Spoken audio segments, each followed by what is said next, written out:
नमस्कार दर्शक बंधु आपणकर मो बड़ी देखुं गुआर एपरी दला दला कि आपण गछ एमती जदि एब तेबे आपण कौन करेंगे यही जो दला पड़ जावर कारण कौन से सब विषय आलोचना करवा।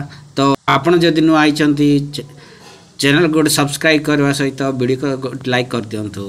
तो डेरी नक आसतु जाना यही गुआर रोग विषय रे ये देख पार्चंत एमती कला कला जाइतिबा दाग केउंथि हुए या हूँ एक वायरस जनित रोग।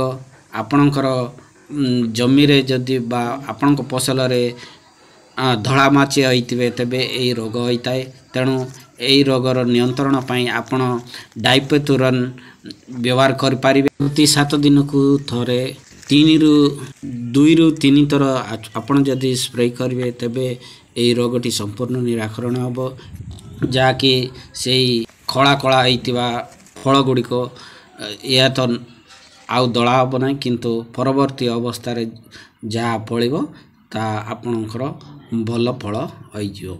तेणु देखिबा यही जो पतर पाउंसिया रोग पाई आपणकर यदि आपणकर वायुमंडल रे अधिक जलीय बाष्प होता है बा शीत अनुभूति होता है तेबे यही पाउंसिया रोग होता है। तेणु यही पाउंसिया रोग पाई आपण माने मैग्नीशियम सल्फेट को आपण स्प्रे कर पारिबे।